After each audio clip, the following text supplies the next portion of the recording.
যারা নির্মম ভাবে যেই জঙ্গিরা কুপিয়ে হত্যা করেছে, আগামী 24 ঘন্টার মধ্যে তাদেরকে গ্রেফতার করতে হবে। সংখ্যা গরিষ্ঠ বলে বারবার ধৈর্য ধরতে বলবেন না।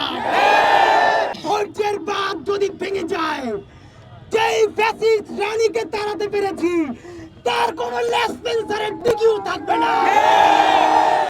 আজকে যে নির্মম ঘটনা প্রত্যক্ষ করেছে, একটি আদালতের সামনে কিভাবে একজন আইনজীবীকে নির্মম ভাবে নৃশংসভাবে তাকে হত্যা করা হয়েছে। জায়গাটি কোথায়? আদালত প্রাঙ্গণ। আদালত প্রাঙ্গণ, যেখানে বিচারের জায়গা, সেখানে কারা এই ধরনের ঘটনা ঘটালো? নিঃসন্দেহে এটি এই বর্তমান সরকার, বর্তমান বাংলাদেশের স্বাধীনতা সার্বভৌমত্বের বিরুদ্ধে বৃহৎ একটি ষড়যন্ত্র। স্পষ্টভাবে বলতে চাই, এটি অন্তর্বর্তীকালীন সরকারকে যারা এই ঘটনা ঘটিয়েছে তারা সুস্পষ্টভাবে এই ঘটনা ঘটিয়ে চ্যালেঞ্জ করেছে। অন্তর্বর্তীকালীন সরকার যদি এখনো না বোঝে, তাহলে হয়তো ঘুম থেকে উঠে দেখবে দরজা খুলে এই প্রতিবিপ্লবীরা, এই সন্ত্রাসীরা তারা বন্দুকের নল তাক করে আছে। আমরা বারবার প্রশ্ন রাখতে চাই, বাংলাদেশের বিভিন্ন জায়গায় এই যে অস্থিতিশীল পরিবেশ তৈরি করার যে ঘটনাগুলো ঘটনা হচ্ছে, গোয়েন্দা বাহিনী কি করে? গোয়েন্দা সংস্থাগুলো কি করছে?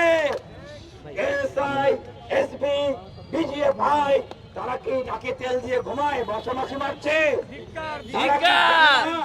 যে উগ্রবাদী সন্ত্রাসী গোষ্ঠীরা, এই জঙ্গিরা যারা বিভিন্ন সভা সমাবেশে ঢুকে এই ধরনের বিশৃঙ্খলা সৃষ্টি করার জন্য কাজ করছে, আমরা তো দেখেছি।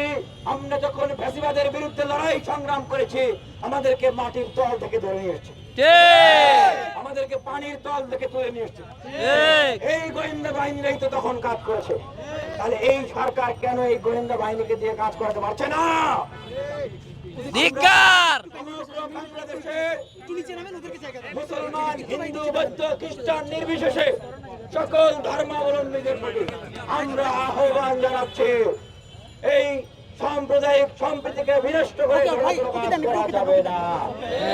আপনারা আমাদের কাছে যে তথ্য রয়েছে, যারা এই ধরনের পরিস্থিতি সৃষ্টি করে সমগ্র বাংলাদেশে এই আওয়ামী লীগ তাদের এজেন্টদেরকে দিয়ে এখন মন্দিরগুলোতে হামলা করবে, সনাতন ধর্মধর্মীদের বাড়ি ঘর, ব্যবসা বাণিজ্য, বিভিন্ন প্রতিষ্ঠানে তারা আক্রমণ করবে, অগ্নি সংযোগ করবে।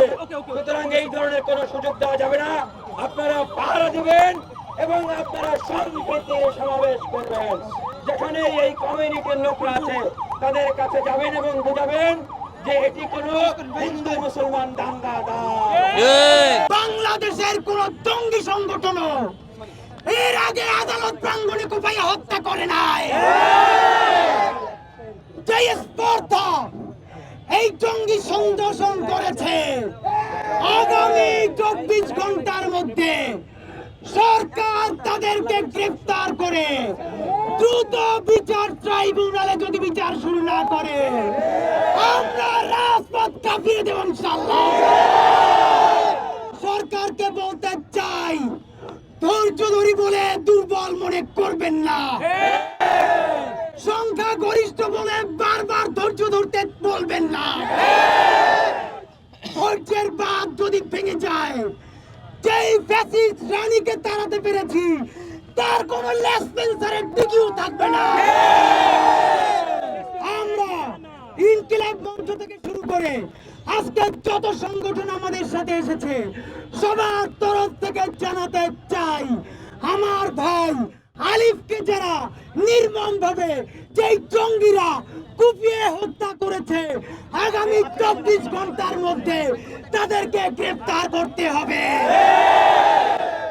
আর যদি গ্রেফতার করা না হয়, আজকে আপনাদের প্রতি সম্মান জানিয়ে আমরা বাংলাদেশের শান্তিকামী মানুষকে অনুরোধ করেছি, আপনারা উস্কানিতে পা দেবেন না, ওদের ফাঁদে পা দেবেন না। শুধু নিষিদ্ধ ফেলতে হবে। 24 ঘন্টার মধ্যে এই জঙ্গি সন্ত্রাসী খুনিদেরকে গ্রেফতার করে নিষিদ্ধ করে যদি সর্বোচ্চ বিচার না করা হয়, আমরা অতি দ্রুত সচিবালয় ঘেরাও করবো।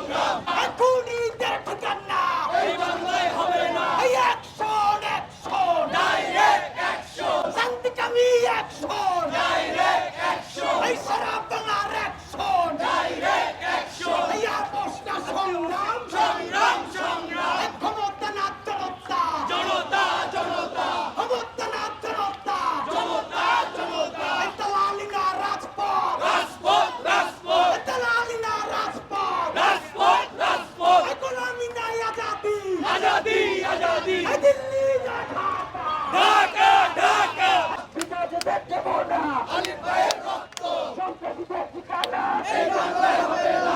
এই বাংলায় হবে না সন্ত্রাসীদের ঠিকানা, জঙ্গিদের ঠিকানা এই বাংলায় হবে না। এই বাংলায় হবে না সন্ত্রাসীদের ঠিকানা, সন্ত্রাস না শান্তি শান্তি, গোলামি না আজাদি